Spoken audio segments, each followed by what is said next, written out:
The Manhattan skyline stretched behind the glass pavilion like a promise no one could keep. Nicholas Pellegrini stood near the bar with a glass of whiskey he hadn't touched, watching wealthy people pretend to care about art. The charity gala was exactly what he expected. Boring speeches, fake smiles, business disguised as philanthropy. He was only here because his lawyer insisted. Good optics, the man had said. Show the city you support education and culture. Nicholas supported neither, but he understood strategy. So he came, wore the black suit, nodded at the right people, and waited for the acceptable moment to leave. The pavilion was filled with displays from local schools. Children's paintings covered portable walls. Sculptures made from recycled materials sat on pedestals. Parents walked around taking photos. Teachers guided groups of students through the space with practiced patience. Nicholas checked his watch. 15 more minutes, then he could go. Ethan Rossi appeared at his shoulder, phone in hand. Anthony Bianchi is here, 3rd floor. Wants to talk about the shipment. Tell him tomorrow. He insists. Nicholas exhaled slowly. 5 minutes. No more. Ethan nodded and disappeared into the crowd. Nicholas set his glass down on the bar and turned toward the stairs. That was when he heard it. A voice. Soft, warm, familiar in a way that stopped him mid-step. Connor, slow down. Stay where I can see you. His entire body went cold, then hot. He knew that voice. Knew it better than his own heartbeat once. He hadn't heard it in 4 years, but it landed in his chest like a bullet. Nicholas turned slowly. Across the pavilion, near a wall covered in watercolor paintings, stood Samantha Wells, his ex-wife, the woman he had signed away 4.5 years ago. The woman he told himself he'd forgotten. She looked different. Her blonde hair was longer, falling past her shoulders in soft waves. She wore a simple blue dress and flat shoes. No jewelry except small earrings. She looked older, tired maybe, but still her. Still the face that used to be the first thing he saw every morning. She was crouched down, adjusting the collar of a small boy's jacket. Nicholas froze. The boy couldn't have been older than 4. Dark brown hair, pale skin, small hands clutching a piece of paper covered in crayon drawings. He was talking rapidly, excitedly, and Samantha was smiling at him with the kind of affection Nicholas had only seen her give to things she truly loved. A student, maybe. One of hers. But then the boy turned, and Nicholas saw his eyes. Light brown, almost amber in the pavilion's soft lighting.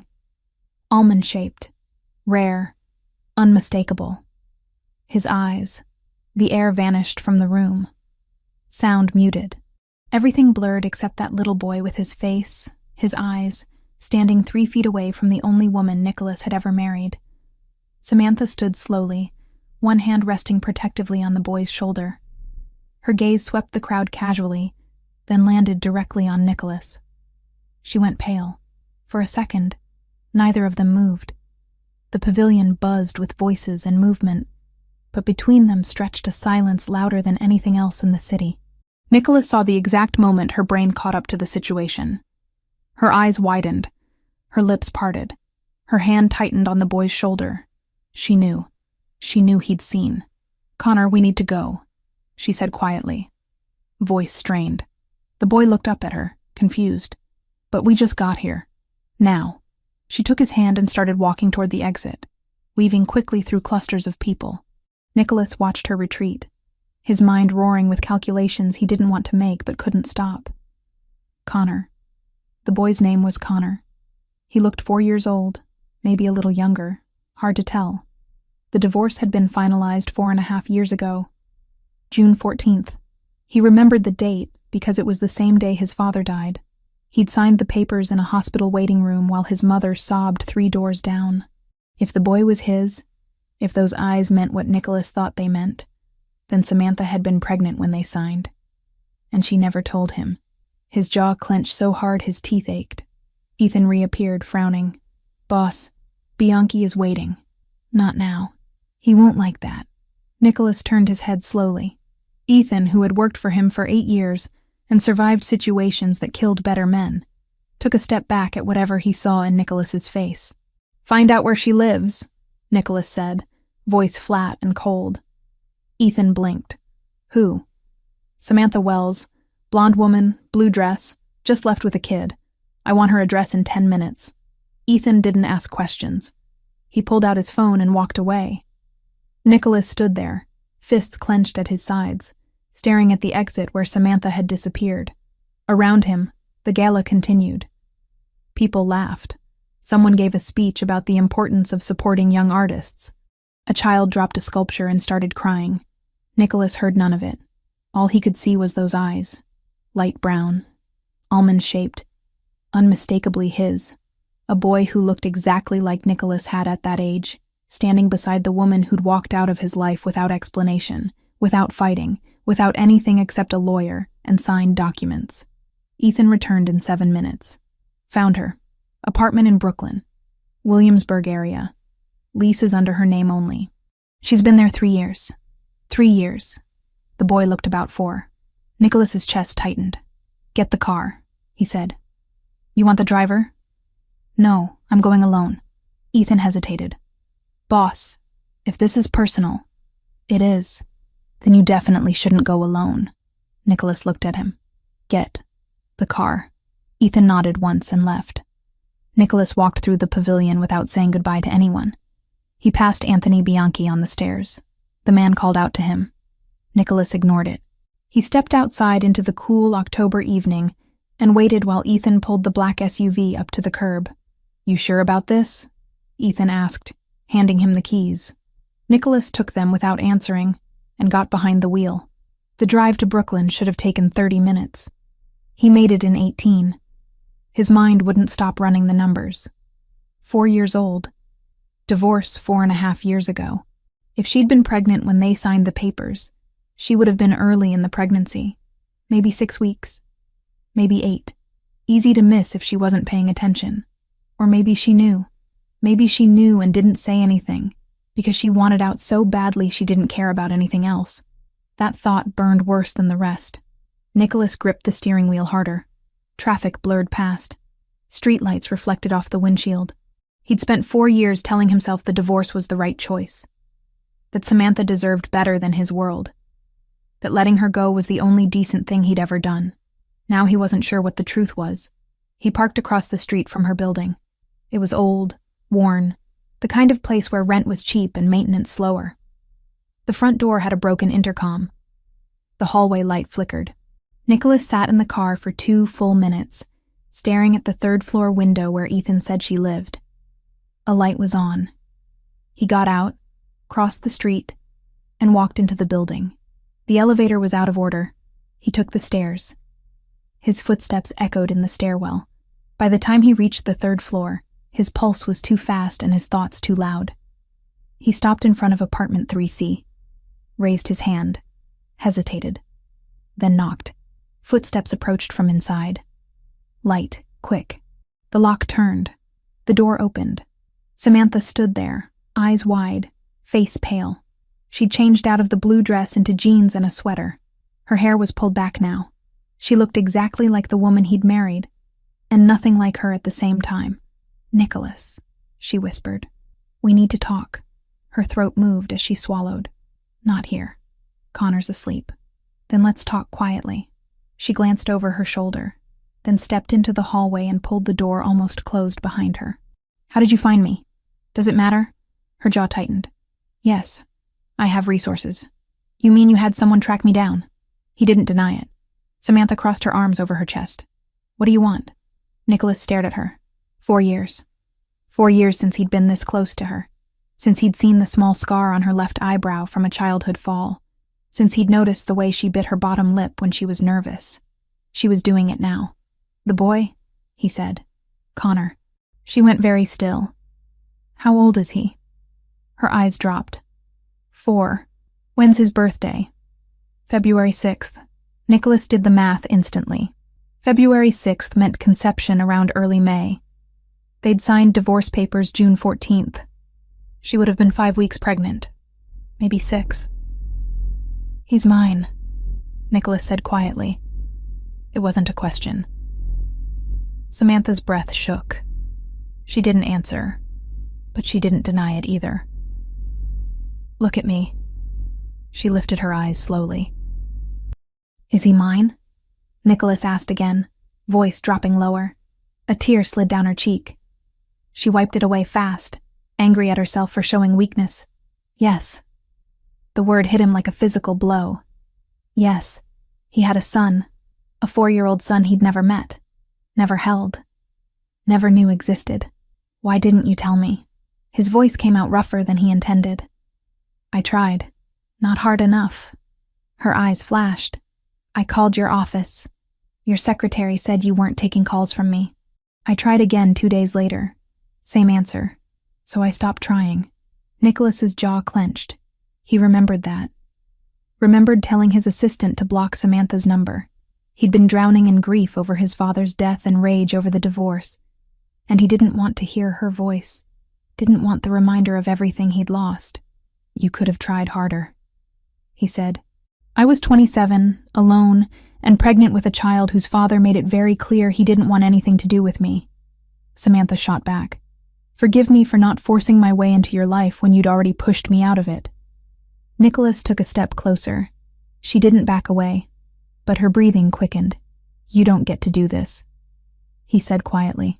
You don't get to keep my son from me for 4 years and act like I'm the one who failed. You signed the papers without a second thought, she whispered. You didn't ask why. You didn't fight. You just let me go like I didn't matter. I let you go because staying with me would have destroyed you. That wasn't your choice to make. They stood there, inches apart. 4 years of silence and hurt crackling between them like a live wire. Finally, Nicholas exhaled. I want a paternity test. Samantha nodded. Fine. And when it confirms what we both already know, I want custody. Her entire body went rigid. No, he's my son. He doesn't even know you. Because you never gave me the chance. You want me to put him in your world? Samantha's voice rose slightly. The same world you said was too dangerous for me? The world that made you sign divorce papers without hesitation? Nicholas's hands curled into fists at his sides. That's different. How? Because he's mine. He's mine too, she said fiercely. And I'm not letting you take him. Nicholas stared at her for a long moment. Then he stepped back. I'll have the test arranged tomorrow. A private lab. Discreet. You can bring him. And then what? Then we figure out what happens next. He turned and walked down the hallway toward the stairs. Behind him, he heard Samantha's door open and close softly. Nicholas didn't look back. He got in the car, gripped the steering wheel, and sat there in the dark. He had a son with his eyes, his face, his blood. And he'd missed 4 years of that boy's life. The rage that filled him wasn't directed at Samantha. Not entirely.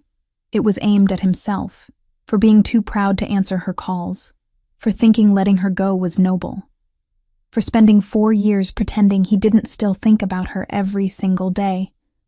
Nicholas started the engine and drove back to Manhattan. He didn't sleep that night. The DNA test took 36 hours to process.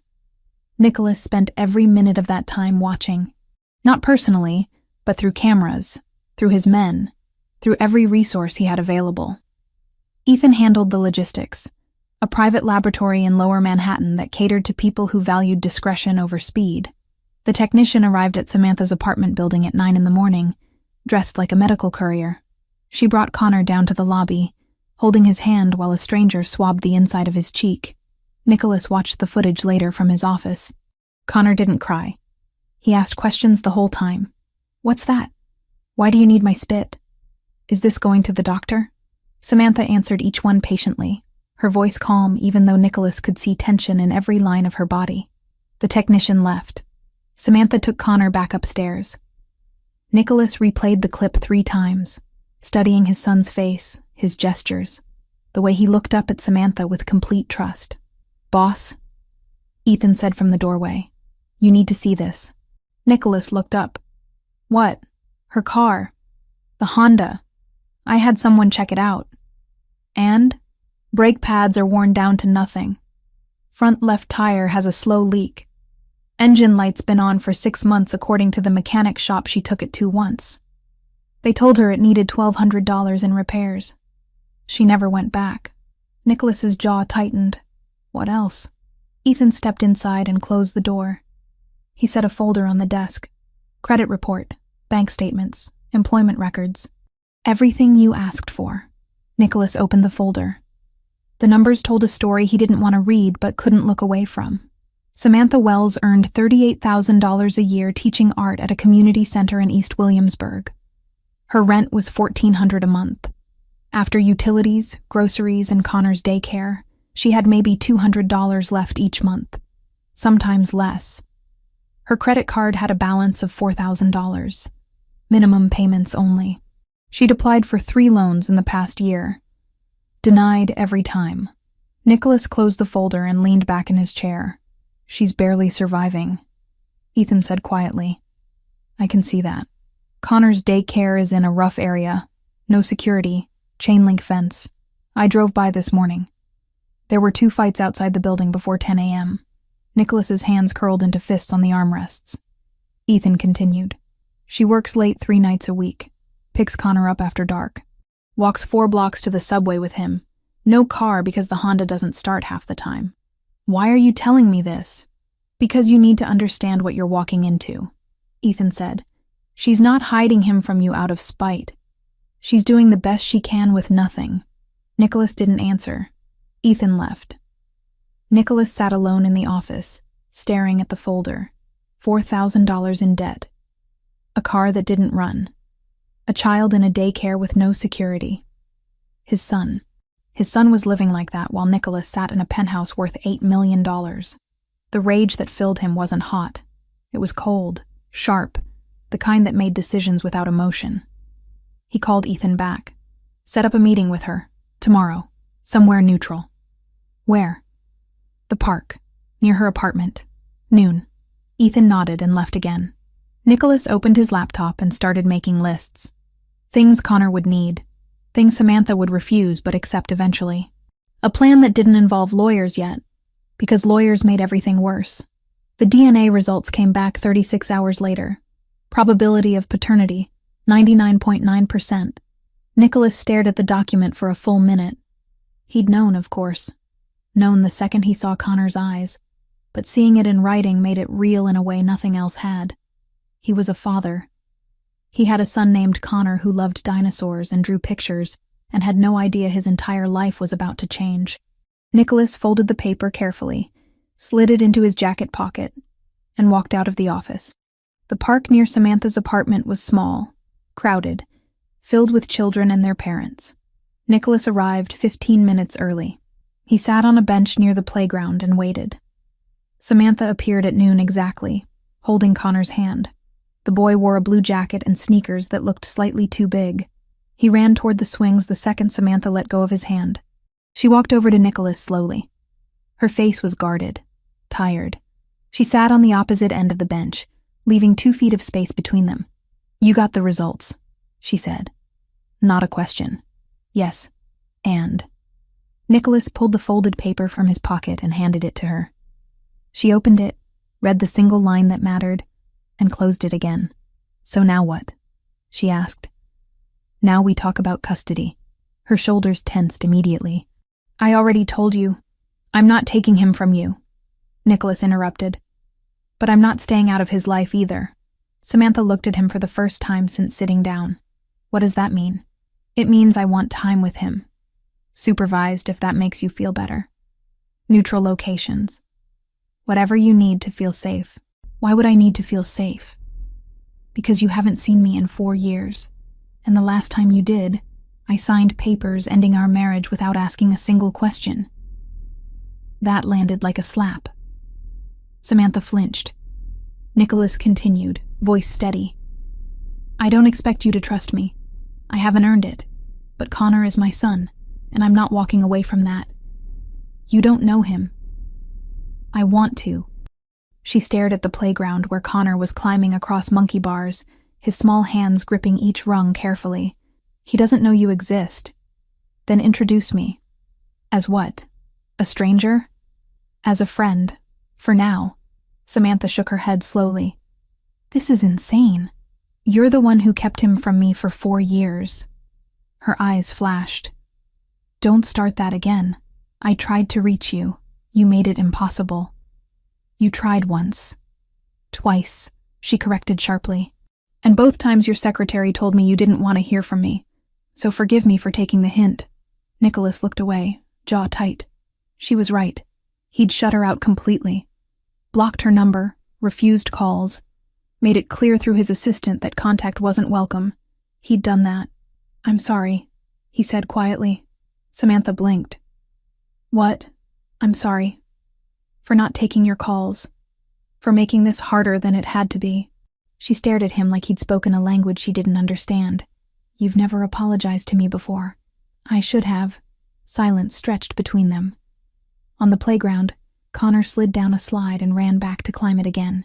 If I let you spend time with him, Samantha said slowly, you don't tell him who you are. Not yet. Agreed. And it has to be places I approve. No surprises. No taking him anywhere without me. Fine. And if at any point I think this is hurting him, we stop. Nicholas turned to face her fully. I'm not going to hurt him. You don't know that. Yes, I do. They stared at each other. Samantha's eyes were the same blue he remembered. Lighter around the edges, darker near the center. He'd memorized them once. Looked into them every morning for 2 years. He'd forgotten how much he missed them. When do you want to start? She asked finally. Now. Now? Nicholas nodded toward the playground. Introduce me. Tell him I'm an old friend. Let me spend an hour with him. See how it goes. Samantha hesitated. Her fingers twisted together in her lap. A nervous habit she'd never broken. This feels too fast. It's 4 years too slow. She didn't have an answer for that. Finally she stood. 1 hour. And I stay the entire time. I wouldn't expect anything else. They walked toward the playground together. Connor spotted them coming and ran over, breathless and smiling. Mom, did you see me on the monkey bars? I went all the way across without stopping. I saw, Samantha said, crouching down to his level. You were amazing. Connor's eyes shifted to Nicholas, curious, but not afraid. Who's that? Samantha's voice stayed steady. This is Nicholas. He's an old friend of mine. Hi, Connor said simply. Nicholas crouched down too, bringing himself to Connor's height. Up close, the resemblance was overwhelming. Same nose, same chin, same exact shade of eyes. Hi, Connor, Nicholas said. His voice came out rougher than he intended. Do you like dinosaurs? Connor asked immediately. Nicholas blinked. I don't know much about them. Connor's face lit up. I can teach you. I know all of them. My favorite is the Triceratops because it has 3 horns and a big shield thing on its head. What's yours? Nicholas glanced at Samantha. She gave him a small, almost invisible nod. I don't have one yet, Nicholas said. Maybe you can help me pick. Okay, Connor said seriously. First, you have to know the categories. There's herbivores and carnivores and... He kept talking, his words tumbling over each other with the kind of enthusiasm only a 4-year-old could manage. Nicholas listened to every word. He didn't understand half of it, but he didn't care. This was his son. Talking to him, teaching him about dinosaurs. Looking at him with those eyes that were mirrors of his own. An hour passed faster than Nicholas thought possible. Connor showed him the swings, the slide, the tunnel he liked to crawl through. He introduced Nicholas to another kid named Max, who apparently also liked dinosaurs, but was wrong about which one was the fastest. Samantha stayed close the entire time, watching every interaction with the alertness of someone who didn't trust easily anymore. Nicholas didn't blame her. When the hour ended, Connor hugged Samantha's legs and looked up at Nicholas. Are you coming back? Nicholas's chest tightened. Do you want me to? Yeah, you're nice. And you didn't know anything about dinosaurs, so I have to keep teaching you. Then I'll come back. Tomorrow? Nicholas glanced at Samantha. She hesitated, then nodded. Tomorrow. Nicholas confirmed. Connor grinned and ran back to the swings one last time before they had to leave. Samantha stood next to Nicholas, arms crossed. He likes you. Is that a problem? I don't know yet. Nicholas watched Connor climb the ladder to the slide. I meant what I said. I'm not going to hurt him. Everyone says that. I'm not everyone. She looked at him then, really looked at him. No, you're not. They stood there in the October afternoon, the sounds of the playground surrounding them, the weight of 4 years pressing down between them. "Same time tomorrow?" Nicholas asked. "Same time." He nodded and walked away before he could say something he shouldn't, before he could ask questions that had no good answers, before he could admit that 1 hour with his son had cracked something open inside him he thought he'd sealed shut years ago. Nicholas got in his car and sat there, hands on the steering wheel, not starting the engine.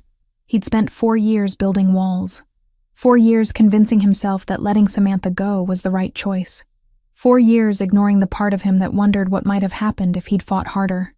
Now those 4 years felt like a prison he'd built for himself, and the key was a 4-year-old boy who loved dinosaurs and had his eyes. Nicholas started the car and drove back to Manhattan. He had work to do. The envelope arrived at Samantha's apartment on a Wednesday morning. She opened it standing in the kitchen while Connor ate cereal at the table, his legs swinging beneath the chair. Inside was a single sheet of paper, laboratory letterhead, official seal. One line that mattered: probability of paternity. 99.9%. Samantha had known. Of course she'd known. But seeing it typed out in black ink made her hands shake. "Mom, can I have more milk?" Connor asked. She folded the paper quickly and shoved it in a drawer. "Sure, baby." She poured the milk, her movements automatic. Connor went back to his cereal, humming a song from a cartoon. He had no idea the world was about to tilt. Samantha's phone buzzed. A text from an unknown number. "We need to talk. Today. I'm coming over at 2. She knew who it was. Nicholas arrived at her door exactly at 2 o'clock. Samantha opened it before he could knock. Connor was at daycare. They had 3 hours alone. Nicholas stepped inside without waiting for an invitation. He wore a dark gray suit, no tie, the jacket unbuttoned. He looked like he hadn't slept. Good. Neither had she. He pulled a folder from under his arm and set it on the small kitchen table. "I had my lawyer draw these up." Samantha didn't touch the folder. "What are they?" "Custody agreement. Shared. 50-50. Alternating weeks. Holidays split evenly." Her stomach dropped. "No, he's my son. He doesn't even know you." Nicholas's jaw tightened. "That's not my fault. I'm not doing this again," Samantha said, her voice rising. "You don't get to show up after 4 years and demand half his life. I'm not demanding. I'm offering a legal arrangement that protects both of us." "You mean protects you?" "It protects him," Nicholas corrected. "He deserves a father. He's had a mother for 4 years. That's been good enough so far." Nicholas took a step closer. "Has it?" "Really?" Samantha's face went hot. "What's that supposed to mean?" "It means I know what you make. I know where he goes to daycare. I know your car doesn't start half the time, and you walk him 4 blocks to the subway after dark." Her breath caught. "You've been watching me? I've been making sure my son is safe. He's not your son yet." She shot back. "A piece of paper doesn't make you a father." Nicholas's eyes went cold. "And keeping him from me doesn't make you right." They stared at each other across the tiny kitchen. Outside, a siren wailed. A dog barked. Life continued while theirs fractured. Samantha broke first. She sat down heavily in one of the chairs, her hands covering her face. "I can't do this." Nicholas didn't sit. He stood with his arms crossed, watching her. "You don't have a choice. There's always a choice." "Not when it comes to him." She looked up at him. "Why now? Why do you suddenly care?" "I've always cared. You signed divorce papers without asking why I wanted out. You blocked my calls. You made it clear you didn't want anything to do with me. That was different." "How?" Nicholas exhaled slowly. "Because I thought I was protecting you." Samantha laughed, bitter and sharp. "Protecting me? From what?" "From my world. From everything that comes with being connected to me. I didn't ask for protection. I asked for a partner, and I gave you freedom instead. I didn't want freedom," she said quietly. "I wanted you." The words hung in the air between them. Nicholas's expression didn't change, but his hands unclenched slightly. "That doesn't matter anymore," he said finally. "No, it doesn't." Samantha stood and pushed the folder back toward him. "I'm not signing anything." "Not yet." "Then what do you want?" She thought about it. About Connor. About the life they'd built. About the man standing in her kitchen who used to be her husband and was now a stranger. Time, she said. I want you to spend time with him. Get to know him. Let him get to know you. If it works, we talk about custody. If it doesn't, you walk away. I'm not walking away. Then it better work. Nicholas picked up the folder. Where and when? The park near here, tomorrow, 3 o'clock. I'll be there the whole time. Fine. He turned to leave, then stopped. What does he like? What? Connor, what does he like? What should I know? Samantha hesitated. This was the first time Nicholas had asked her anything about their son that wasn't legal or medical. Dinosaurs, she said. He's obsessed. He can name at least 20 of them. And he draws. Constantly. Mostly dinosaurs, but sometimes other things. He's afraid of thunder. Loves mac and cheese. Hates carrots unless you hide them in something. Nicholas listened to every word. Anything else? He's a good kid. Sweet. Trusts people too easily. Asks a million questions. He gets that from you. Samantha's throat tightened. Yeah, he does. Nicholas left without saying goodbye. The next day, Samantha brought Connor to the park at 3 o'clock. He wore his favorite shirt, the one with a T-Rex on the front. His shoes lit up when he walked. He held her hand and chattered about a butterfly he'd seen at daycare. Nicholas was already there, sitting on a bench near the swings. He stood when he saw them. Connor stopped walking. Who's that? Remember I told you we were meeting someone today? Samantha said. That's Nicholas. He's a friend. Your friend? Yes. Does he like dinosaurs? I don't know. You'll have to ask him. Connor considered this, then let go of her hand and walked over to Nicholas. Samantha followed, her heart beating too fast. Hi, Connor said, tilting his head back to look up at Nicholas. Do you like dinosaurs? Nicholas crouched down to Connor's level. Up close, the resemblance was impossible to miss. Same eyes, same chin, same serious expression when thinking. I don't know much about them, Nicholas admitted. Connor's face lit up. I can teach you. I know everything. Well, not everything, but a lot. My favorite is Triceratops. What's yours? I don't have one. You have to pick one. Everyone has a favorite. Nicholas glanced at Samantha. She nodded slightly, giving permission for whatever came next. Then, I guess I need help choosing, Nicholas said. Okay. First, you need to know the categories. There's plant eaters and meat eaters. The plant eaters are called herbivores. The meat eaters are carnivores. Which one do you like better? I'm not sure. Do you like eating meat or vegetables? Meat. Connor nodded seriously. Then you're probably a carnivore person. The biggest carnivore was Spinosaurus. It was even bigger than T-Rex. Most people don't know that. I didn't know that. Now you do. They talked for 20 minutes straight.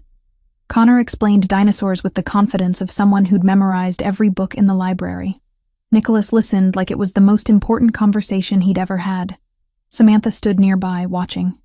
She'd expected awkwardness, silence, maybe even tears from Connor when faced with a stranger.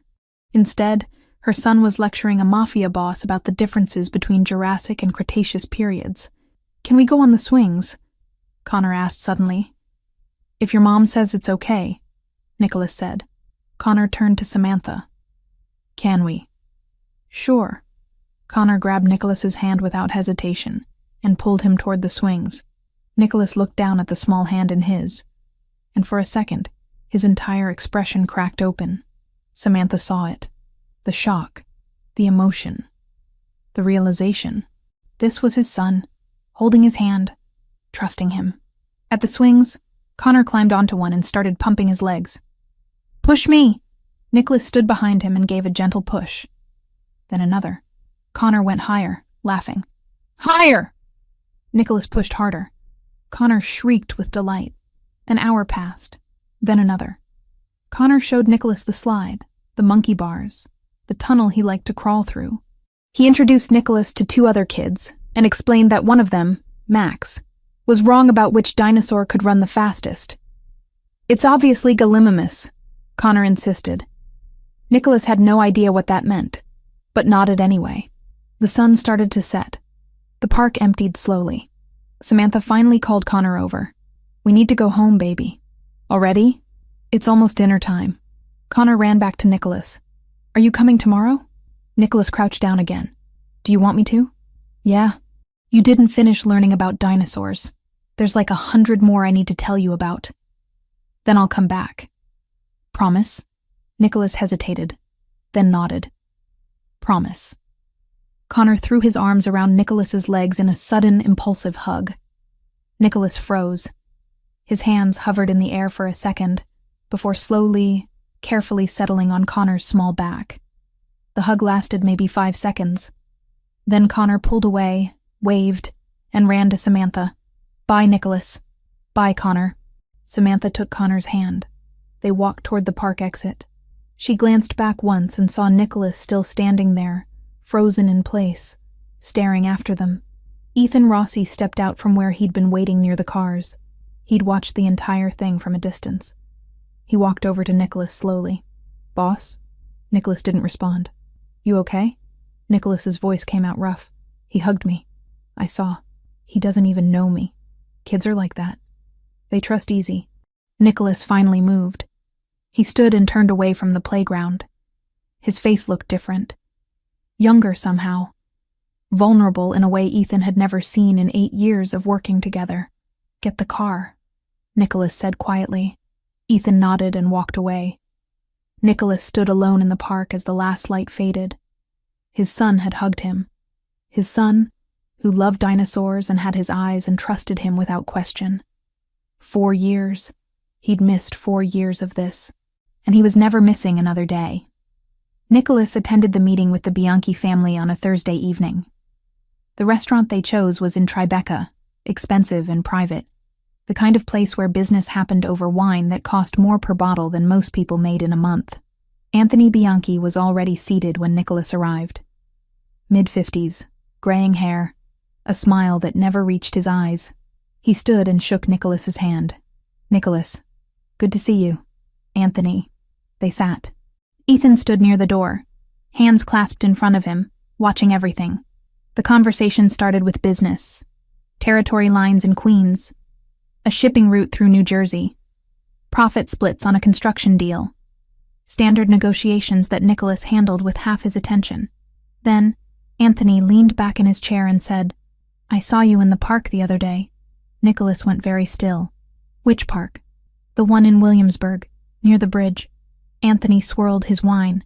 "You were with a woman. Blonde. Pretty. And a little boy." Every instinct Nicholas had sharpened instantly. He kept his face neutral. "So?" "So nothing. Just surprised, that's all. Didn't know you were thinking about family." "I'm not." "Then who's the kid?" Nicholas took a drink of water, buying time. Across the room, Ethan's posture had changed. Tighter, alert. "A friend's son," Nicholas said smoothly. "I was doing a favor." Anthony nodded slowly. "Right, a favor." 2 other men at the table, both associates of Bianchi, exchanged glances. One of them, a younger guy named Vincent, smirked. "Some favor. Kid had your eyes, boss." Nicholas's hand tightened on his glass. "You were watching that closely?" "We were in the area," Vincent said with a shrug. "Couldn't help but notice." "Notice what?" "That the kid looked just like you." The table went quiet. Anthony set his wine down carefully. "Vincent, shut up." "I'm just saying." "I said shut up."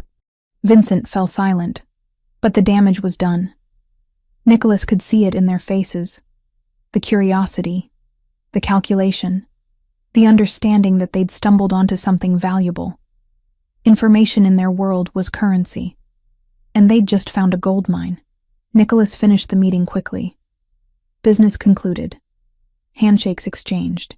He walked out with Ethan at his side. The second they were in the car, Ethan spoke. "That was bad. I know. They made you. And if Bianchi knows, everyone will know by tomorrow." Nicholas stared out the window at the city lights blurring past. "Were we followed to the park?" "No. I swept for tails every time. They must have had someone in the area by coincidence. There are no coincidences." Ethan pulled out his phone and started typing rapidly. "I'll find out who was there. Get photos if they took any." Do it fast. 20 minutes later, Ethan's phone buzzed. He looked at the screen and swore under his breath. What? Nicholas demanded. Ethan turned the phone toward him. On the screen were 3 photos. Nicholas and Connor at the swings. Nicholas crouching down talking to Connor. Nicholas and Samantha standing together while Connor played in the background. The photos were clear, professional, taken with a telephoto lens from across the street. Where did these come from? Nicholas asked, his voice deadly quiet. A contact in Bianchi's organization. He says they've been circulating since yesterday. Who else has seen them? Half the families in the city by now. Nicholas closed his eyes briefly. This was exactly what he'd feared. Exactly why he'd kept his distance from relationships, from attachments, from anything that could be used against him. But Connor wasn't just anything. Connor was his son. And now everyone knew it. The Bratva, Nicholas said. The Russian syndicate that made old-school mob families look almost polite. Ethan nodded grimly. They'll move fast. Dmitry Volkov has been looking for leverage against you for months. This hands it to him on a silver platter. How long do we have? Maybe 48 hours before they make a play. Maybe less. Nicholas pulled out his phone and dialed Samantha's number. She answered on the second ring. Hello? It's me. We need to talk. Now. Nicholas, it's 8 o'clock. Connor's getting ready for bed. This can't wait. Something in his voice must have registered because her tone changed instantly. What happened? I'm coming to you. Be ready. He hung up before she could argue. The drive to Brooklyn took 18 minutes. Nicholas didn't wait for Ethan this time. He went alone, moving fast, his mind already 3 steps ahead.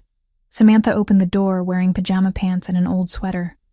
Her hair was damp from a shower. She took one look at his face and stepped aside. Connor's in his room, she said quietly. Nicholas walked to the small kitchen table and set his phone down. He pulled up the photos and turned the screen toward her. Samantha went pale. What is this? Someone was watching us, at the park.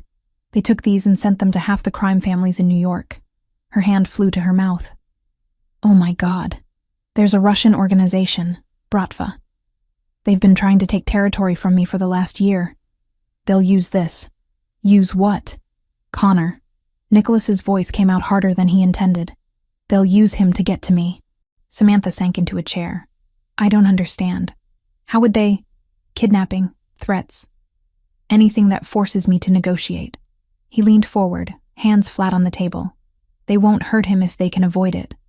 He's only valuable alive, but they won't hesitate to take him if they get the chance. This is insane. This is my world. Then maybe you shouldn't be in his life, Samantha said, her voice breaking. Nicholas flinched like she'd slapped him. It's too late for that. They know about him now. Staying away won't protect him anymore. So what do? You move, tonight, to my property on Long Island. It's secure. Guards, cameras. No one gets in or out without clearance. Samantha shook her head immediately. No, absolutely not. Samantha, I'm not moving into your house. I'm not putting Connor in that world. He's already in it, Nicholas said flatly. The second those photos started circulating, he became a target. Moving gives us time to neutralize the threat. Neutralize how? That's my problem. Your problem is keeping Connor safe until I handle it. Samantha stood abruptly and paced to the window. Outside, the street was dark except for a few streetlights. A car passed. Normal life. Continuing. How long? She asked without turning around. I don't know. A week, maybe 2. And then what? Then you can go back to your life. She turned to face him. What if I say no? Nicholas's jaw tightened. Then I'll get a court order. Emergency custody based on safety concerns. I have lawyers who can make that happen in 6 hours. You wouldn't. Try me. They stared at each other across the small apartment. Samantha's hands were shaking. Nicholas could see tears in her eyes, but she refused to let them fall. I hate you, she whispered. I know. This is exactly why I left. I know that too. She wiped her eyes roughly. If we do this, I have rules. Connor doesn't leave my sight. He doesn't know what's happening. And the second the threat is gone, we leave. Agreed. And you don't get to make decisions about his life without talking to me first. Fine. Samantha took a shaky breath. How soon do we need to go? Now. Tonight. My men are already on their way to help pack. That fast? I'm not taking chances with him. Something in his voice made Samantha pause. She looked at Nicholas, really looked at him, and saw something she'd never seen during their marriage. Fear. Real, raw fear. Not for himself. For Connor. You're scared, she said quietly. Nicholas didn't deny it. Yes. I've never seen you scared of anything. I've never had a son before. The admission hung between them. Samantha's anger didn't disappear, but it softened slightly.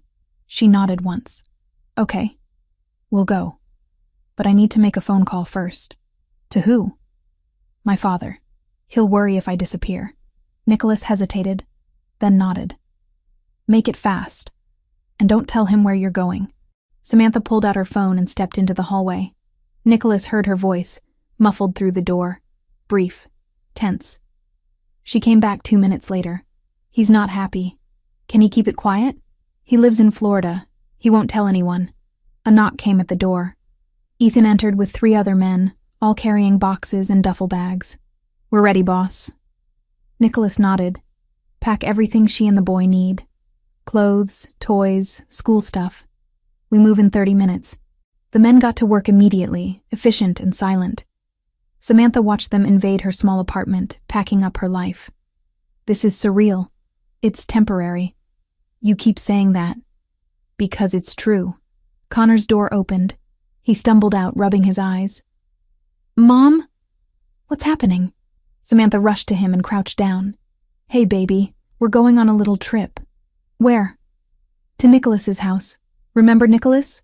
From the park? Connor brightened immediately. The dinosaur guy? Yeah, the dinosaur guy. Is he coming? He'll be there. Cool. Can I bring my T-Rex? You can bring all your dinosaurs. Connor ran back to his room, suddenly wide awake and excited. Samantha stood slowly, her eyes meeting Nicholas's. He thinks this is an adventure. Let him think that. And when he asks why we can't go home, we'll figure it out. The packing took 25 minutes. Ethan and his men loaded everything into 2 black SUVs parked outside. Samantha carried Connor down the stairs, his favorite stuffed dinosaur tucked under his arm. Nicholas waited by the car. Connor waved at him sleepily. Hi, Nicholas. Hi, Connor. Ready for an adventure? Uh-huh. Samantha buckled Connor into the back seat. He was asleep before they left Brooklyn. The drive to Long Island was silent. Samantha stared out the window, watching the city give way to suburbs, then darkness. Nicholas drove, his hands steady on the wheel, his mind already working through contingencies. When they arrived at the property, Samantha saw the full scope of what she'd agreed to. High walls, security gates, cameras everywhere, guards patrolling the perimeter. It wasn't a house. It was a fortress. And for the first time since seeing those photos, Samantha understood exactly how much danger Connor was in. The property gates opened automatically as Nicholas's SUV approached. Samantha watched through the window as they passed through 2 separate checkpoints, each manned by armed guards who nodded at Nicholas without speaking. The house itself appeared suddenly through a line of trees. 3 stories, stone and glass, lights glowing from several windows. It looked more like a modern museum than a home. This is where you live? Samantha asked quietly. Yes. Connor stirred in the back seat, still half asleep. Are we there? We're here, Nicholas said. The car stopped near the front entrance. Ethan was already waiting, along with 2 other men Samantha didn't recognize. They began unloading boxes immediately.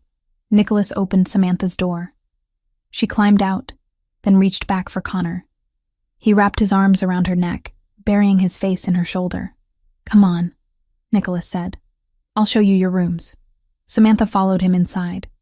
The entrance hall had marble floors and a chandelier that probably cost more than her entire apartment. Everything was clean, modern, expensive. It felt cold. They took the stairs to the 2nd floor. Nicholas led them down a wide hallway to a set of double doors. This is yours, he said, pushing the doors open. Samantha stepped inside and stopped. The suite was enormous. living area with a couch and television, bedroom with a king-sized bed, bathroom with a tub big enough for 3 people, and through another door, a smaller bedroom clearly meant for a child, already furnished with a bed, desk, and bookshelf. Connor can sleep in there, Nicholas said. Or with you. Whatever makes him comfortable. Samantha set Connor down. He looked around with wide eyes. Is this a hotel? He asked. No, baby. This is Nicholas's house. We're staying here for a little while. How long? I'm not sure yet. Connor walked into the smaller bedroom and gasped. Mom, look. There's a dinosaur lamp. Samantha followed him and saw a lamp shaped like a brachiosaurus on the bedside table. Brand new. Clearly bought recently. She turned to Nicholas, who stood in the doorway. You bought that? I thought he'd like it. When? Yesterday. After the park. Something twisted in Samantha's chest. She didn't know what to do with that information. Connor was already exploring, opening drawers, looking in the closet. Can I sleep in here tonight? If you want to, Samantha said. I want to. Nicholas checked his watch. It's late. You should both get some rest. If you need anything, there's a phone on the nightstand. Press 1 and it goes directly to security. Press 2 and it comes to me. Where's your room? Samantha asked. 3rd floor. That's far. I'll be here in 30 seconds if you need me.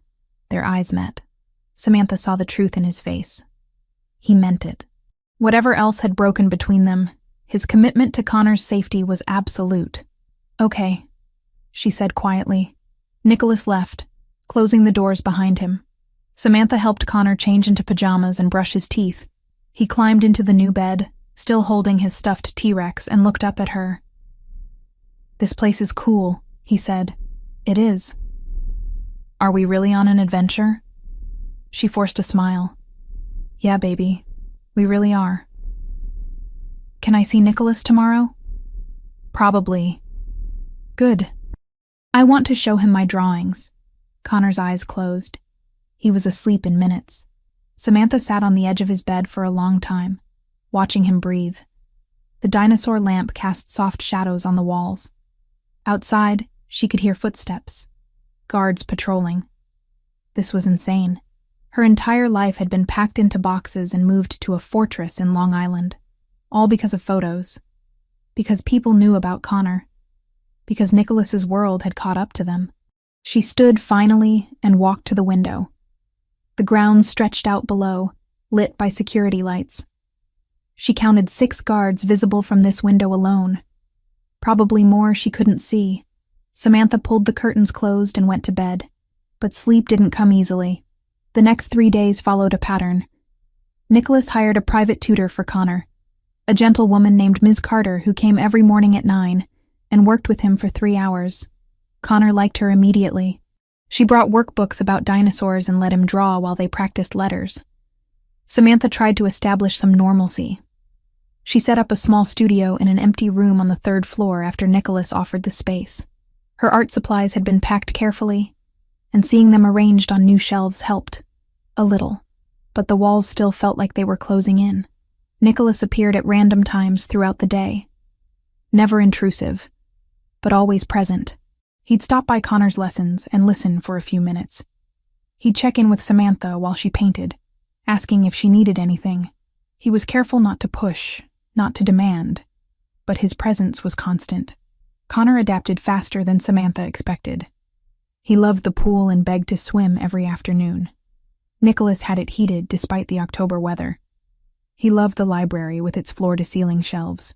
Nicholas showed him which books were about dinosaurs, and Connor spent hours looking at pictures. On the 4th night, everything changed. Samantha woke to the sound of Connor crying.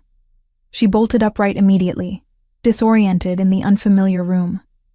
Then she heard it again. A small, frightened sob from the next room. She ran to him.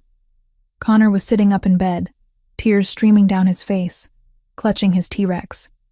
Baby, what's wrong? Bad dream, he whispered. Come here. She lifted him out of bed and carried him to her room. He was shaking. She climbed into bed with him, pulling the blankets over both of them. You're okay, she murmured, stroking his hair. It was just a dream. You're safe. There were monsters. No monsters here, I promise. Connor buried his face against her chest. His breathing gradually slowed. After a few minutes, he was asleep again, one small hand fisted in her shirt. Samantha held him, her own heart still pounding. A soft knock came at the door. She froze. Who is it? Nicholas. It's 3 a.m. I know. The monitors picked up movement and crying. Is everything okay? Samantha hesitated, then said quietly, Come in. The door opened. Nicholas stepped inside, wearing black sweatpants and a t-shirt. His hair was messy, like he'd been asleep.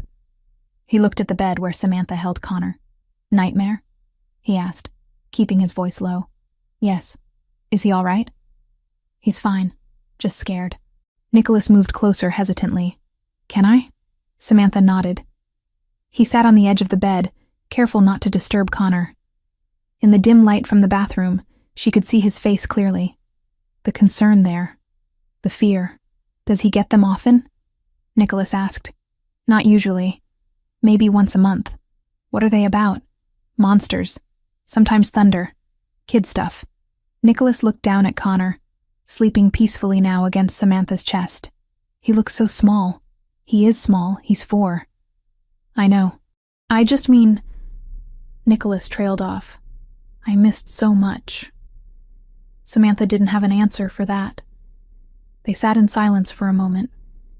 Outside, the wind picked up. Tree branches scraped against the window. Why did you really leave? Nicholas asked suddenly. The real reason. Samantha's throat tightened. You know why. Tell me anyway. She adjusted Connor carefully, making sure he stayed asleep. Then she looked at Nicholas. Because you made the decision for both of us, she said quietly. You decided I couldn't handle your world. You decided it was too dangerous. You decided I was better off without you. And you never once asked what I wanted. Nicholas's jaw flexed. I was trying to protect you. I didn't need protection. I needed you. My world kills people, Samantha. You have no idea what I deal with, what I've seen, what I've done. Then tell me. No. See? That's the problem. You make all the choices. You decide what I can handle and what I can't. You push me away from my own good and expect me to just accept it. Nicholas looked away. Your father agreed with me. Samantha's breath caught. What? Your father?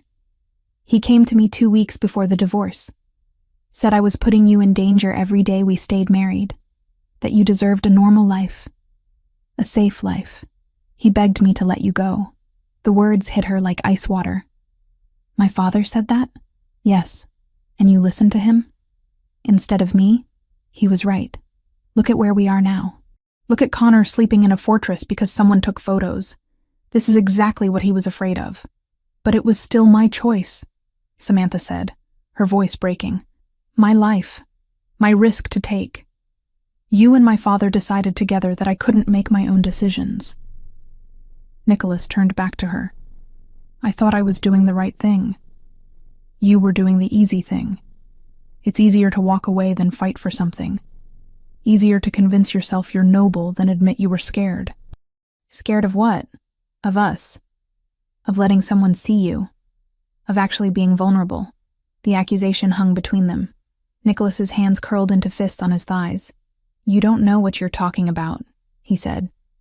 But his voice lacked conviction. Yes, I do. Because I was married to you for 2 years, Nicholas. I saw how you shut down every time something got too real. How you buried yourself in work instead of talking to me. How you kept entire parts of your life locked away like I couldn't be trusted with them. It wasn't about trust. Then what was it about? He didn't answer. Connor shifted in Samantha's arms, making a small noise. Both of them froze until he settled again. I should go, Nicholas said quietly. Yeah, you should. He stood, but didn't move toward the door. He looked at Connor one more time, then at Samantha. For what it's worth, he said. I never stopped thinking about you. Before she could respond, his phone vibrated in his pocket. He pulled it out, and his entire expression changed. What is it?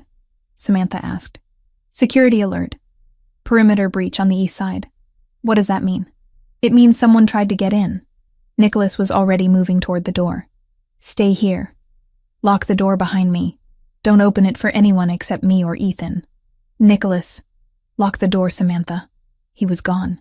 Samantha sat frozen for 3 heartbeats, then carefully moved Connor to the center of the bed and ran to lock the door.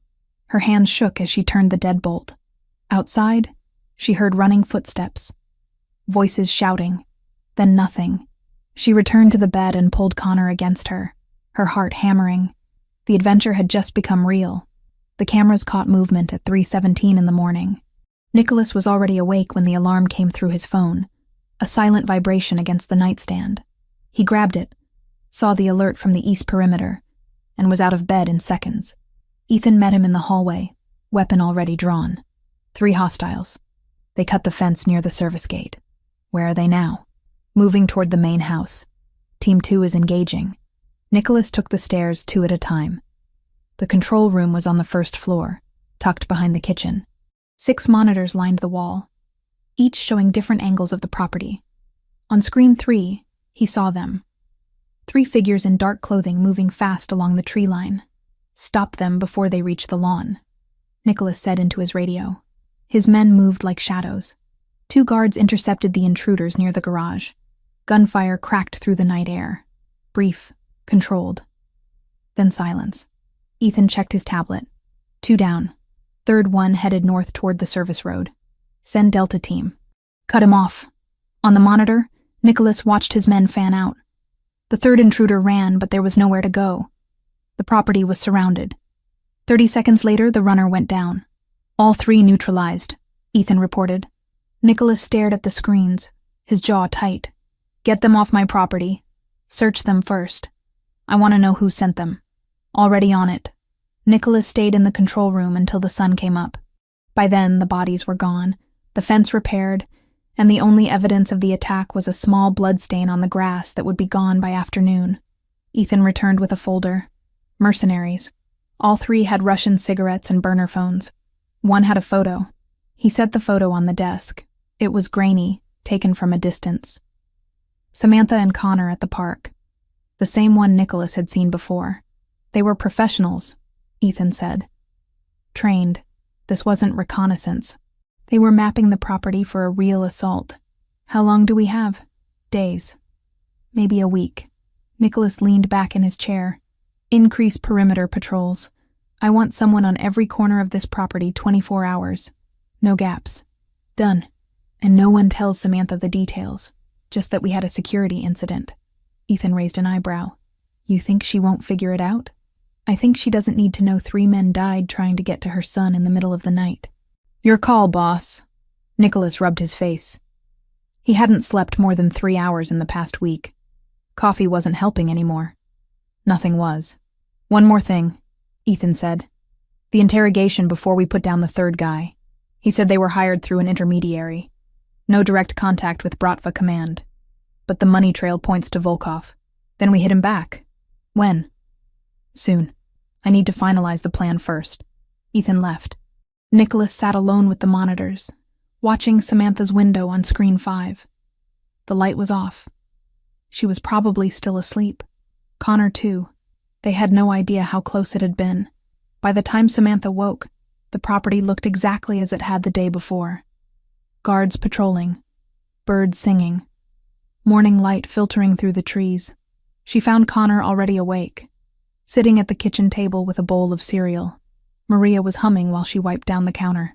Morning, baby, Samantha said, kissing the top of Connor's head. Morning. Can I swim today? Maybe this afternoon. Nicholas said he'd teach me to dive.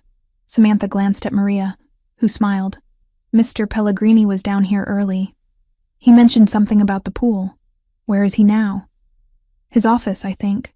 Samantha poured herself coffee and sat across from Connor. He was telling her about a dream he'd had involving a dinosaur that could fly and breathe underwater at the same time when Ethan appeared in the doorway. Morning, he said. Samantha, can I talk to you for a minute? She stood. Sure. They stepped into the hallway. Ethan kept his voice low. We had a security incident last night. Nothing made it to the house. Everyone's safe. But Nicholas wanted you to know we're tightening protocols. What kind of incident? Perimeter breach. We handled it. Handled it how? Ethan's expression didn't change. The way we handle all threats. She understood. How many? 3. Her stomach turned. And there, gone. Samantha looked back toward the kitchen where Connor was still eating cereal, completely unaware. Does Nicholas think they'll try again? Yes. When? We don't know. That's why we're increasing security. She nodded slowly. Okay. Thank you for telling me. Nicholas wanted to tell you himself, but he's been in meetings all morning. It's fine. Ethan left. Samantha stood in the hallway for a long moment before returning to the kitchen. She forced a smile when Connor looked up. Can we go to the pool now? He asked. After your lesson with Ms. Carter. But I want to swim. Later, she said firmly. Connor pouted but didn't argue. The rest of the morning passed in a blur. Ms. Carter arrived at 9 and took Connor to the library. Samantha retreated to her makeshift studio on the 3rd floor. But she couldn't focus. Every noise made her jump. Every footstep in the hallway pulled her attention from the canvas. She finally gave up and went looking for Nicholas. She found him in his office, surrounded by papers and maps. He looked up when she knocked. Come in. She closed the door behind her. Ethan told me about last night. I was going to tell you myself. Were you? Or were you going to let me find out when the next group shows up? Nicholas stood. I didn't want you to panic. I'm not panicking. I'm angry. At me? At this whole situation. At the fact that men with guns tried to get into this house while my son was sleeping. They didn't get close. That's not the point, she said. The point is they tried. And they'll try again. And eventually, one of these attempts might work. Nicholas walked around the desk. That's not going to happen. You can't promise that. Yes, I can. How? She demanded. How can you possibly promise that when you're outnumbered and outgunned by an entire criminal organization? Because I know how to fight them. And I know how to win. She shook her head. This isn't a game, Nicholas. This is Connor's life. I know that. Do you? Because from where I'm standing, it looks like you're playing chess with our son as one of the pieces. His jaw tightened. That's not fair. Fair? You want to talk about fair? Her voice rose despite her efforts to stay calm. Nothing about this is fair.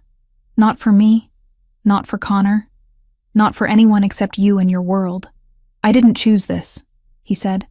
Yes, you did. You chose this life. You chose this world. And now Connor and I are paying the price for it. Silence filled the office. Nicholas's hands curled into fists at his sides. If you want to leave, he said quietly, I won't stop you. You're lying. You'd use every lawyer and every connection you have to keep Connor here. No, he said. I wouldn't. If you really want to go, if you think you can keep him safer somewhere else, then go. She stared at him. You're serious. Yes. What changed? I did, he said. I spent 4 years thinking I was protecting you by letting you go. Now I realize I was just protecting myself. I'm not making that mistake again. Samantha's throat tightened. I'm not leaving. Not when people are actively trying to hurt him. But I need you to be honest with me. No more sugarcoating. No more protecting me from the truth. Agreed. And you need to tell me your plan. For stopping this. For making it safe again. Nicholas walked back to the desk and picked up one of the maps. I'm going after Volkov directly. His organization runs out of 3 main locations in Brooklyn and Queens. If I hit them simultaneously, it destabilizes his entire operation. And then what? Then I make it clear that coming after my family has consequences. Consequences, she repeated. You mean more killing? Yes. She looked away. I don't know how to reconcile this version of you with the man I married. They're the same person. No, the man I married hid this from me. This version is showing me exactly who he is. Which do you prefer? I don't know yet. Connor's voice echoed from somewhere in the house. Samantha heard him laughing. The sound was so normal, so innocent, that it made her chest ache. I need to go check on him, she said. Nicholas nodded. Samantha. She turned back. I meant what I said. If you think leaving is safer, I'll let you go. I heard you the first time." She left before he could say anything else. The days that followed were strange. Life continued in the house as if nothing had happened. Connor had lessons. Samantha taught her remote classes. Maria cooked meals. Guards patrolled. But underneath, tension simmered. Nicholas spent more time with Connor, as if making up for lost years all at once. He taught him chess in the library, showed him how to swim properly in the pool, sat with him during dinner, and listened to endless stories about dinosaurs. Samantha watched from the edges, torn between gratitude that Connor had a father and fear of what that father represented. One afternoon, she found Nicholas and Connor in the pool. Connor was perched on Nicholas's shoulders, laughing as Nicholas walked deeper into the water. "Jump when I say go," Nicholas instructed. "Okay. Ready? Go." Connor launched himself off Nicholas's shoulders and splashed into the water. He came up grinning, hair plastered to his head. "Again." "Again?" Nicholas laughed. "You're going to wear me out." "You're strong. You can do it." Nicholas lifted Connor back onto his shoulders. "One more time. Then we take a break." Samantha sat on the edge of the pool, feet dangling in the water. "You're good with him." Nicholas glanced at her. "He makes it easy. Most 4-year-olds don't. Most 4-year-olds aren't him." Connor jumped again, this time with more confidence. He swam to the edge and climbed out. "Mom, did you see?" "I saw. You're getting brave. Nicholas taught me." "I noticed." Connor ran off to grab a towel. Nicholas swam to the edge and rested his arms on the side of the pool. "He trusts you," Samantha said. "Is that a problem?" "I don't know yet. Ask me when this is over." "It will be over soon." "How soon?" "Days. A week at most." She studied his face. Water dripped from his hair. His eyes were serious, focused. "What happens during that week?" "Nothing you need to worry about. Stop protecting me from things I'm already living through." He pulled himself out of the pool and sat beside her. "I'm going to Brooklyn. There's a meeting Volkov's people set up. They think it's neutral ground. It's not. You're walking into a trap. I'm walking into a trap I set. That doesn't make it safer. It makes it controlled." She shook her head. "You can't control everything, Nicholas. I can control this. And if you're wrong, then Ethan takes over. Everything's arranged. You and Connor will be protected." "I don't want Ethan. I want you to come back." The words came out before she could stop them. Nicholas turned to look at her. Water dripped onto the concrete between them. "You want me to come back?" he repeated slowly. She looked away. "For Connor." "Right. For Connor." Neither of them spoke for a moment. Connor reappeared with a towel wrapped around his shoulders like a cape. "I'm a superhero now," he announced. "What's your power?" Nicholas asked. "I can swim really fast and I know everything about dinosaurs. That's a pretty good combination." Connor ran off again, cape flying behind him. Samantha stood. "I should get him dried off before he catches cold." Nicholas caught her wrist gently. "Samantha." She stopped but didn't turn around. "I'll come back," he said quietly. "I promise. Don't make promises you can't keep. I've never broken one to you. You broke our marriage vows." He released her wrist. "That's fair." She walked away without looking back. That evening, after Connor was asleep, Samantha couldn't settle. She wandered the house restlessly, ending up in the library. The lights were off except for one small lamp near the window. Nicholas was there, sitting in one of the leather chairs, a glass of whiskey in his hand. "Can't sleep?" he asked. "No, me neither." She sat in the chair across from him. "When do you leave?" "Tomorrow night." "That soon?" "The window is closing. If I wait too long, they'll move operations." "And you're sure about this?" "As sure as I can be." She pulled her knees up to her chest. "I hate this." "I know. I hate that Connor is growing attached to you right when you might not come back." "I'm coming back." "You can't know that." "Yes," he said. "I can, because I have something worth coming back to now." She looked at him. In the dim light, his face was softer. Younger. He looked like the man she'd married, before everything got complicated. "When did you become sentimental?" she asked. "The second I saw him," Nicholas said. The second I saw those eyes and knew he was mine. He's not a possession. I know, but he's mine to protect, mine to raise, mine to love. He paused. If you'll let me. I don't think I have a choice anymore. You always have a choice. Then I choose to let you try, she said. But if you die tomorrow, I will never forgive you. Noted. They sat in silence for a while. Outside, guards moved past the windows. The world kept turning. What happens if you succeed? Samantha asked. If you take down Volkov and we're safe again. What then? Then we figure out what normal looks like. Normal, she repeated. With you, if you want. I don't know what I want. That's okay, he said. You don't have to know yet. She stood. I should go to bed. Samantha. She turned. Thank you, he said, for trusting me with him, even when you don't want to. I don't have a choice about that either. Yes, you do. You could have run, could have disappeared, could have fought me in court. But you didn't. I stayed for Connor. I know, he said, but you still stayed. She left without answering. Upstairs, she checked on Connor. He was sprawled across his bed, T-Rex clutched to his chest, breathing deep and even. She stood in the doorway watching him for a long time. Tomorrow, Nicholas would walk into danger, and all she could do was wait. Ethan arrived at the house just before noon with final intelligence. Nicholas met him in the control room, away from Samantha and Connor. Volkov confirmed the meeting, Ethan said, spreading a blueprint across the desk. Warehouse in Red Hook, 8 o'clock tonight. He's bringing 6 men, maybe more outside. Nicholas studied the blueprint. The warehouse was old, 3 stories with limited exits. Our advantage?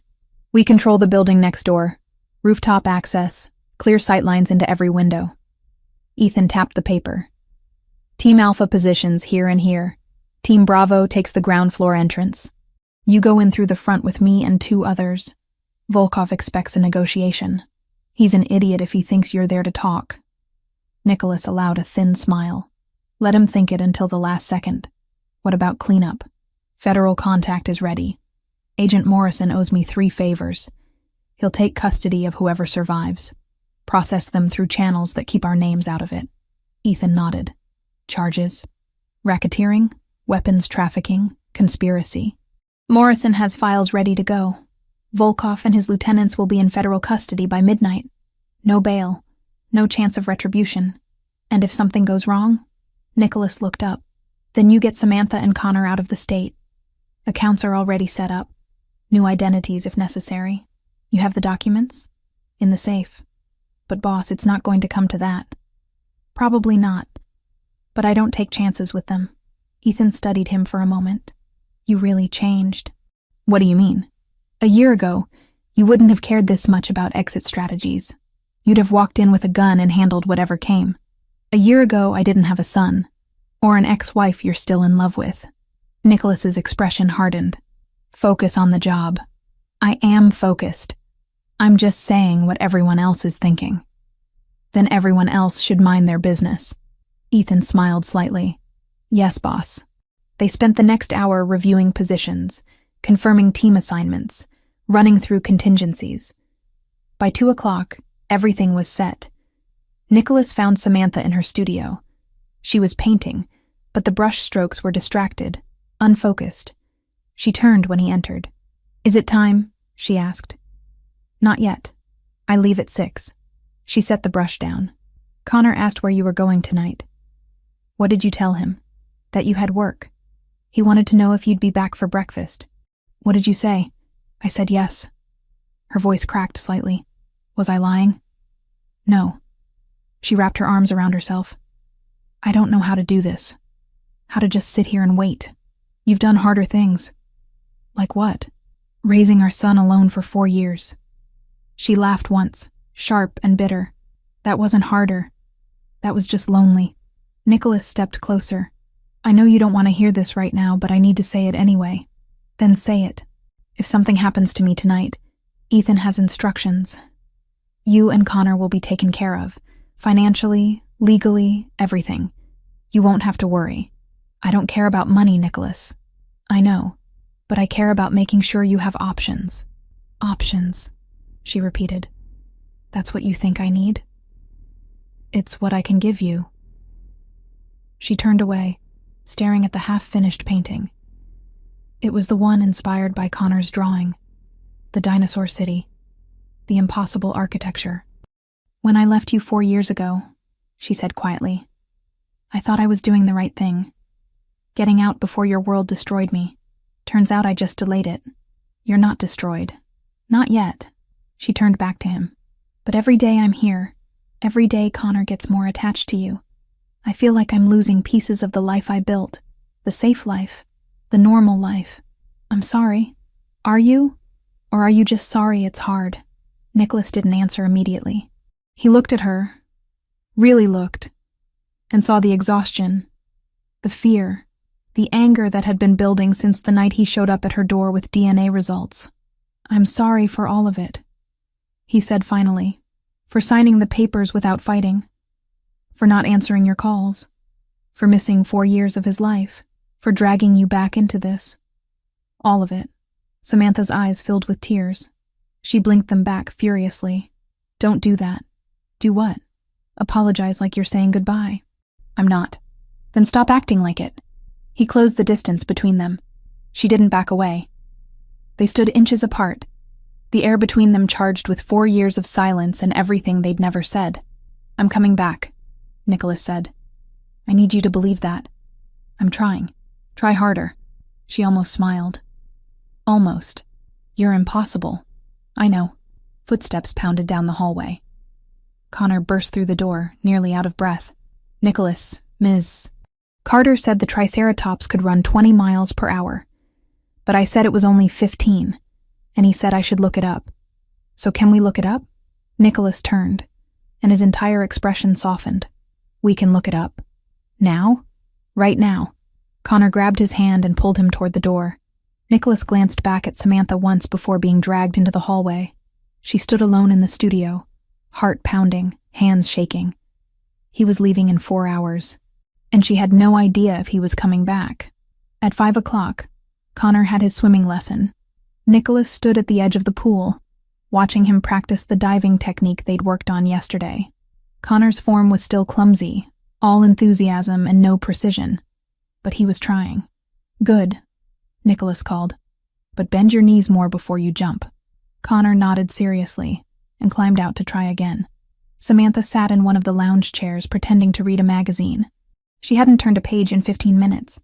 After the 5th dive, Connor paddled to the edge. Can we do this again tomorrow? Nicholas crouched down to his level. Absolutely. Promise? I promise. Okay. Connor grinned and swam off to the shallow end. Nicholas stood and walked over to Samantha.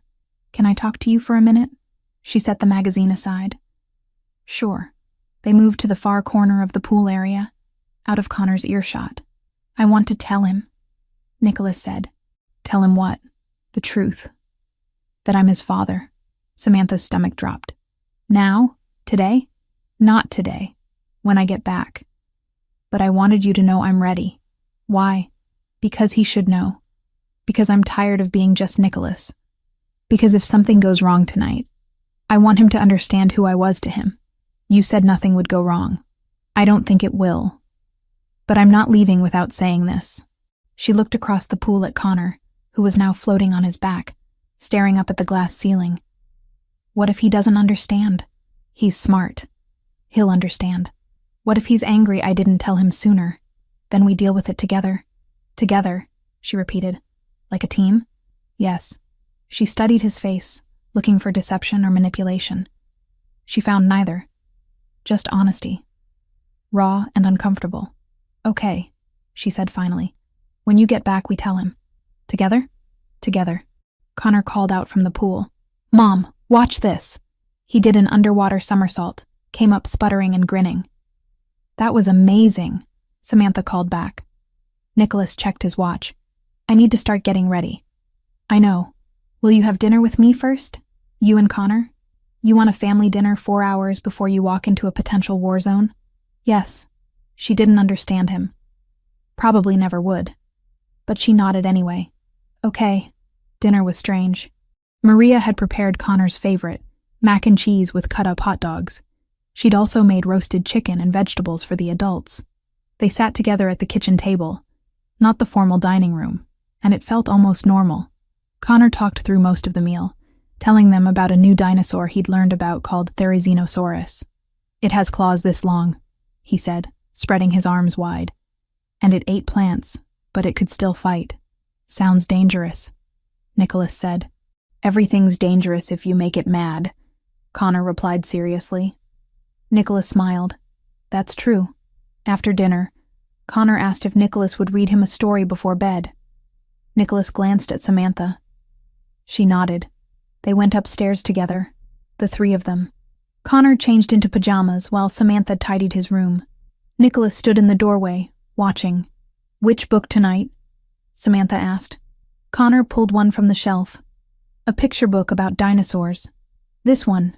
They settled on Connor's bed, Connor in the middle, Samantha on one side, Nicholas on the other. Nicholas read slowly, doing different voices for each dinosaur. Connor giggled at the T-Rex voice. Halfway through the book, Connor leaned against Nicholas's arm. By the end, his eyes were drooping. "One more," he mumbled. "Not tonight," Samantha said gently. "You need sleep, but I'm not tired. Your eyes say different." Connor yawned, proving her point. Nicholas set the book aside and stood carefully. Connor grabbed his hand. "You're coming back, right?" Connor asked. "For breakfast?" Nicholas crouched down. "I'm coming back." "You promise?" "I promise." Connor nodded, satisfied. "Okay. Night, Nicholas." "Good night, Connor." Samantha kissed Connor's forehead, turned off the light, and followed Nicholas into the hallway. She pulled the door mostly closed, leaving it cracked so she'd hear if he called. They stood in the dim hallway, neither speaking. "I should go get ready," Nicholas said finally. "What do you wear to something like this?" "Bulletproof vest under a suit jacket." She flinched. "That's not funny. It wasn't a joke." He started toward the stairs. Samantha followed. At the bottom, she caught his arm. "Nicholas." He turned. "Come back to us," she said. "Not for me. Not even for Connor. For yourself. Because you deserve to be more than this." "More than what?" "More than a man who walks into danger because it's all he knows how to do." His expression cracked, just for a second. Then he pulled the mask back into place. "I'll be back by midnight." "You better be." He left without another word. Samantha stood in the empty hallway, listening to car engines start outside. The convoy pulled away, taillights disappearing down the driveway. She checked on Connor one more time. Still asleep. Then she went to her room, sat on the edge of the bed, and waited. The warehouse in Red Hook looked abandoned from the outside. Broken windows, faded paint, graffiti on the walls. But Nicholas knew better.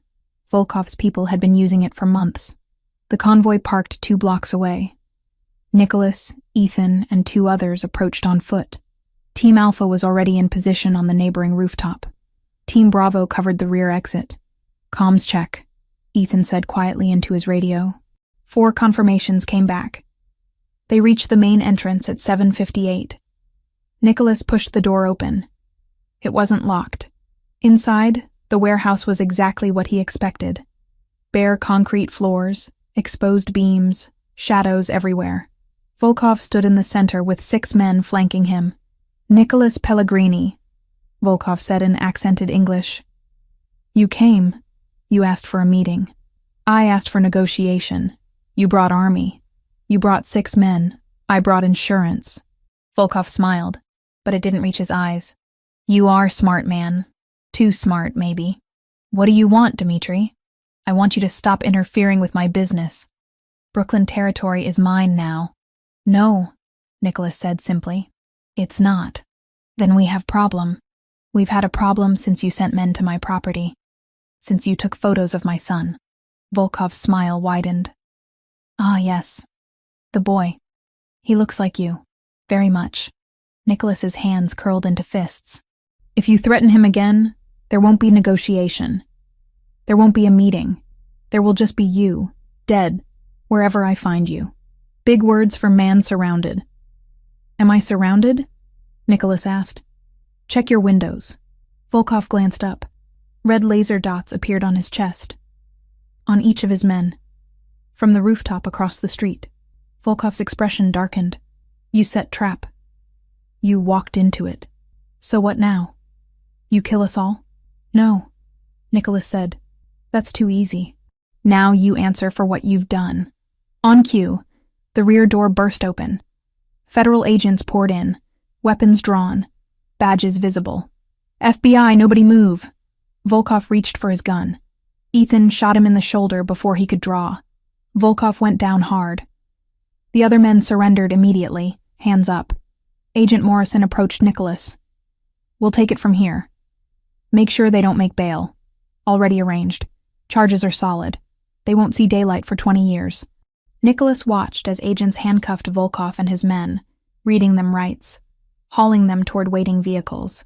It was over in 6 minutes. Ethan holstered his weapon. Clean operation. Almost too clean. You complaining? No, just cautious. They swept the warehouse once more to confirm it was clear, then walked back to the convoy. Nicholas pulled out his phone and sent a text. It's done. On my way back. 3 dots appeared immediately. Samantha typing. Then just, okay. The drive back to Long Island took 40 minutes. Nicholas spent most of it staring out the window, processing what had just happened. It was over. The threat was neutralized. Connor was safe. And he'd kept his promise. The gates opened as they approached. Nicholas thanked Ethan and the team, then walked into the house alone. It was just past midnight. The first floor was dark. He took the stairs quietly, not wanting to wake anyone. But Samantha's door was open. Light spilled into the hallway. He knocked softly. Come in, she said. She was sitting on the couch in the small sitting area, still dressed, clearly unable to sleep. Her eyes went to him immediately, scanning for injuries. I'm fine, he said. You're back. I told you I would be. She stood slowly. It's really over? Yes. Volkov and his men are in federal custody. They won't be getting out. Her breath left in a rush. Connor's safe. Connor's safe. She crossed the room in 3 steps and threw her arms around him. Nicholas froze for half a second, surprised, then wrapped his arms around her waist, pulling her close. She was shaking. Or maybe he was. Hard to tell. I thought you weren't coming back. She whispered against his chest. I promised. People break promises. I don't. Not to you. Not anymore. She pulled back just enough to look up at him. Her eyes were wet, but she wasn't crying. Not quite. Thank you, she said. For what? For keeping him safe. For keeping us safe. That's not something you need to thank me for. Yes, it is. They stood there, still holding each other, the space between them smaller than it had been in years. Nicholas lifted one hand and brushed a strand of hair from her face. We should tell him tomorrow. About me. Are you sure? I'm sure. She nodded. Okay. Tomorrow. He reluctantly let her go and stepped back. You should get some sleep. So should you. I will. He turned to leave, but her voice stopped him. Nicholas. He looked back. I'm glad you came back. Me too. He left, closing the door quietly behind him. Upstairs in his own room, Nicholas finally let himself breathe. It was done. The war was over. And tomorrow, he'd tell his son the truth.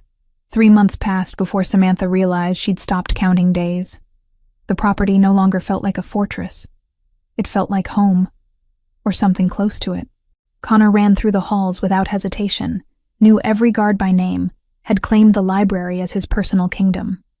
The threat was gone. Volkov and his lieutenants were serving federal sentences that would keep them locked away for decades. The Bratva's operations in New York had collapsed without leadership. Other families had moved in to fill the vacuum, but none of them had interest in Nicholas's territories or his family. They were safe, and yet Samantha and Connor were still here. Nicholas had offered more than once to help them move back to Brooklyn, set them up in a better apartment, hire security if she wanted it, give them space. She'd said no every time.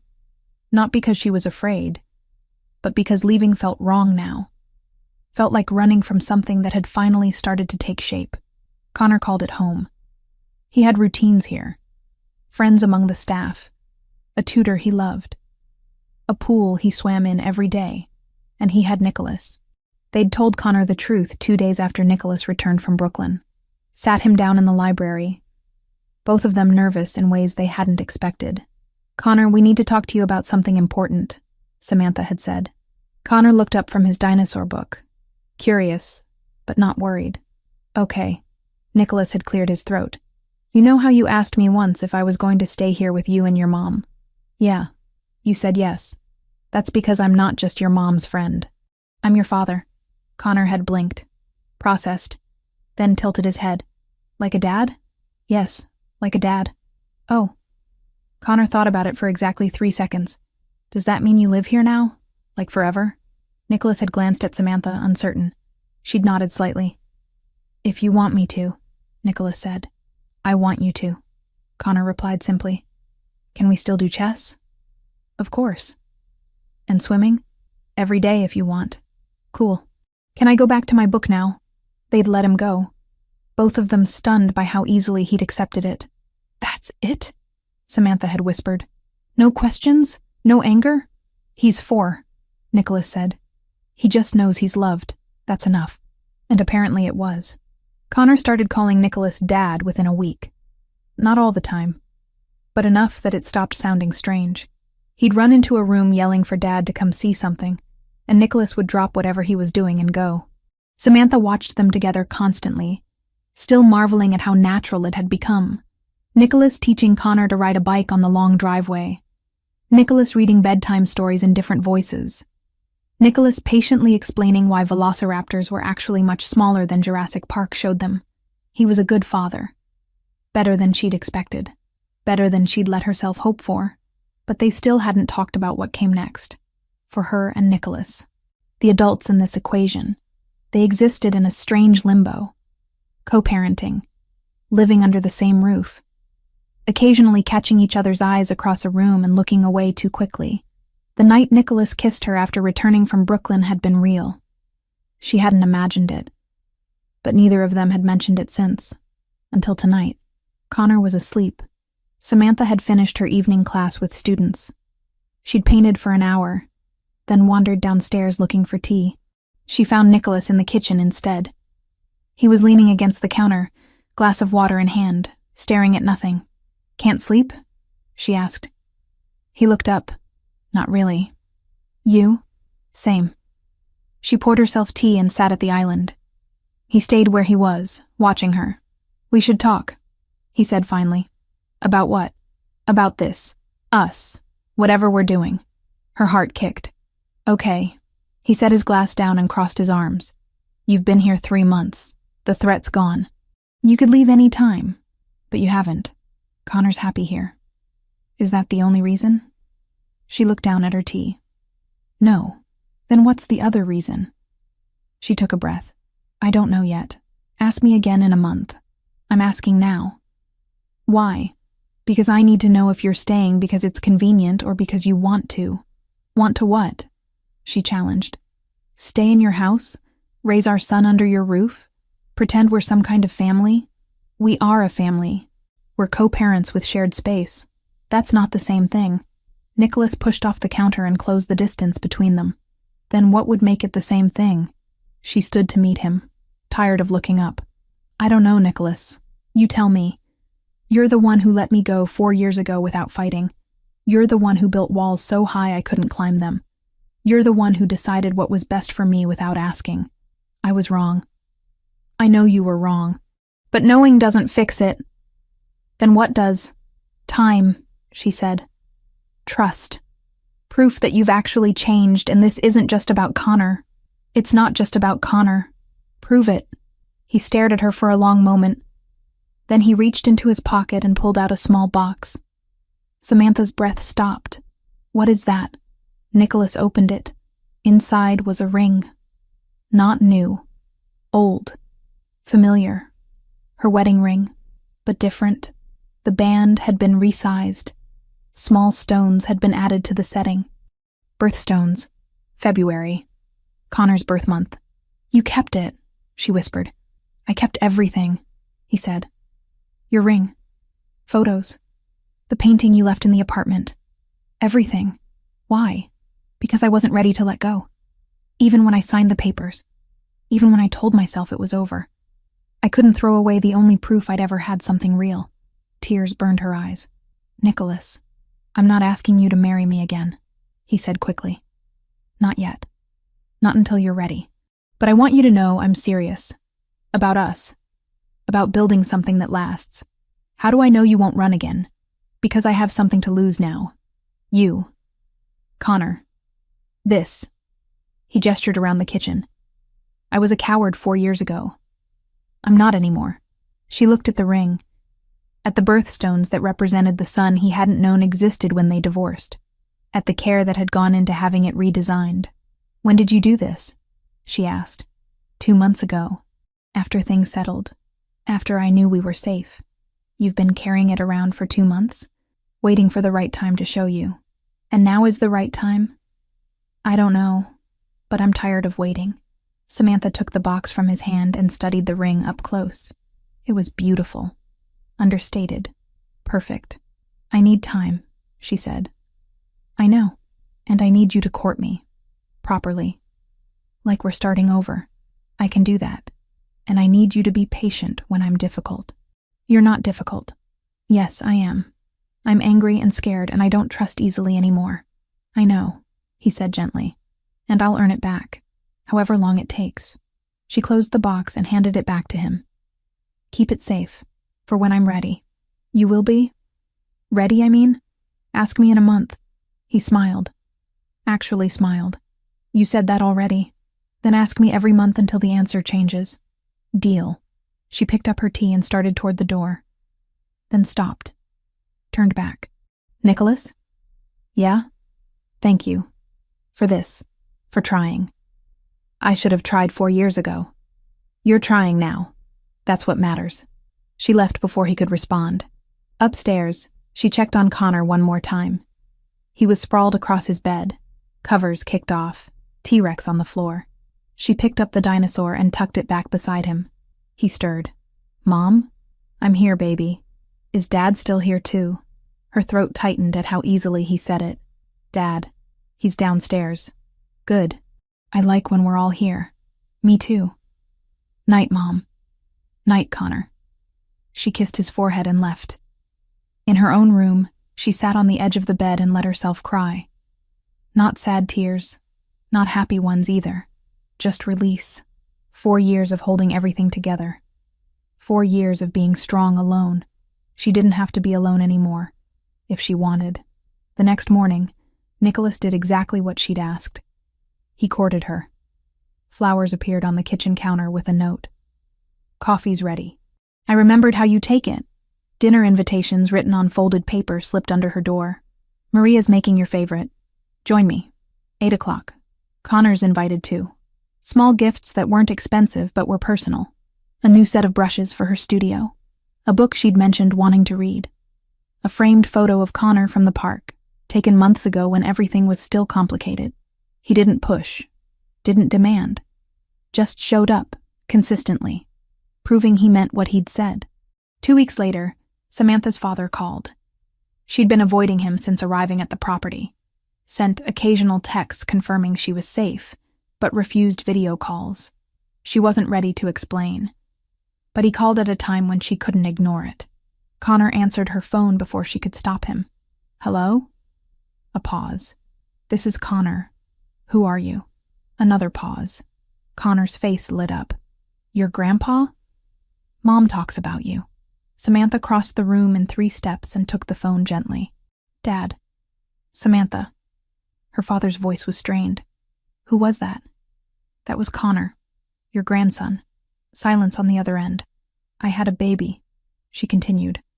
4 years ago, after the divorce. I should have told you sooner, but things were complicated." "Complicated how?" "He's Nicholas's son." More silence. Then, "Are you serious?" "Yes."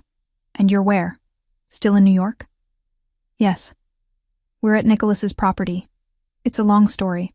I think I need to hear it." She told him. Not everything, but enough. The festival. The reunion. The DNA test. The threats. The move to Long Island. The resolution. When she finished, her father was quiet for a long time. "I need to come see you," he said finally. "Dad, you don't... I need to meet my grandson. And I need to talk to Nicholas. About what? About the conversation I had with him 4 years ago. The one I regret every day. Samantha's chest tightened. He told me. About you asking him to let me go. I thought I was protecting you. I was wrong, and I need to tell him that. Face to face. He knows. He deserves to hear it from me anyway. She looked across the room at Connor, who was building a tower with blocks. When do you want to come? This weekend, if that works. I'll ask Nicholas. Samantha? Yeah? I'm sorry. For interfering. For thinking I knew what was best when I should have let you choose. I know, Dad. Do you forgive me? I'm working on it. That's fair. They talked a few more minutes, then hung up. Samantha found Nicholas in his office that afternoon. My father wants to visit this weekend. Nicholas looked up from his laptop. Okay. You're not worried? About what? About seeing him again. After everything. He was trying to protect you. I understand that now. Nicholas closed the laptop. He can stay here if he wants. Guest room on the 2nd floor. You'd do that? He's Connor's grandfather. And your father. Of course I would. He wants to apologize to you. He doesn't need to. He thinks he does. Nicholas leaned back in his chair. Then I'll listen. That weekend, Samantha's father arrived. He looked older than she remembered. More gray hair, deeper lines around his eyes. But he smiled when Connor ran to greet him. You must be Connor. I'm 4, and I know everything about dinosaurs. That's impressive. Do you know about dinosaurs? Not as much as you, I bet. Connor grabbed his hand. Come on. I'll teach you. He dragged her father toward the library. Samantha and Nicholas followed at a distance. He's a lot like you, her father said, glancing back at Nicholas. I've noticed. They spent the afternoon together. Connor showed off his drawings, his dinosaur collection, his ability to hold his breath underwater for 10 seconds. Her father listened to every word, asked questions, laughed at Connor's jokes. At dinner, Connor sat between his grandfather and Nicholas, perfectly content. After Connor went to bed, the 3 adults sat in the living room. Awkward silence filled the space until her father finally spoke. Nicholas, I owe you an apology. You don't. Yes, I do. I interfered in your marriage. Told you to let my daughter go because I thought your world was too dangerous for her. I was wrong. Nicholas didn't respond immediately. When he did, his voice was measured. You were trying to protect her. I don't fault you for that. But I took away her choice. And yours. I convinced you that leaving was noble when really I was just scared. We all were, Nicholas said. Scared doesn't make you wrong. Just human. She's happy here, her father said, glancing at Samantha. I can see that. And Connor is thriving. That's what matters. It is, Nicholas agreed. Her father stood. I'm going to bed. Thank you for having me. Anytime. After he left, Samantha and Nicholas sat in silence. That went better than expected, she said finally. He loves you. He was just trying to do right by you. You're being generous. I'm being honest. 4 years ago I would have been angry. Now I just understand. She looked at him. Really looked. You have changed. Is that a good thing? Yes, she said. It's a very good thing. Over the next month, life continued. Her father visited twice more. Connor turned 5 in February. Nicholas threw him a birthday party with a dinosaur theme that involved cake shaped like a triceratops, and decorations that turned the living room into prehistoric times. Connor was ecstatic. Samantha watched Nicholas navigate fatherhood with a grace she hadn't expected. He was patient, present, protective without being overbearing. And with her, he was persistent, not pushy, just there, consistently showing up, proving he meant what he'd said. One evening in late March, they were sitting on the back patio while Connor played in the yard with one of the guards. Spring was arriving slowly, flowers blooming, air warming. I have a question, Nicholas said. Okay. Are you ready yet? She turned to him. Ready for what? He pulled the small box from his pocket, the one with her ring. This. Us. Whatever you want to call it. Her heart hammered. You said you'd ask every month. It's been a month. It's been 3. 3 months since I showed you the ring, but I've been asking in other ways every day since. She couldn't argue with that. Connor asked me this morning when you and I were going to be married like his friend's parents. Nicholas continued. What did you tell him? That it was up to you. That I was working on it. Working on it how? By being the man you deserve. The partner you needed 4 years ago. The father Connor needs now. You've been doing that already. Then let me make it official. She looked at the box. At his face. At Connor running across the lawn, laughing. Ask me properly, she said. Nicholas stood, opened the box, took out the ring. Then he got down on one knee. Samantha Wells, will you marry me? Again? Knowing who I am and what I come with? Knowing it won't be easy, but it will be real? Tears filled her eyes. Yes. Yes? Yes. I'll marry you. Again. Properly this time. He slid the ring onto her finger. It fit perfectly. The birthstones caught the light. Connor saw them and ran over. Why is Dad on the ground? He just asked me to marry him, Samantha said.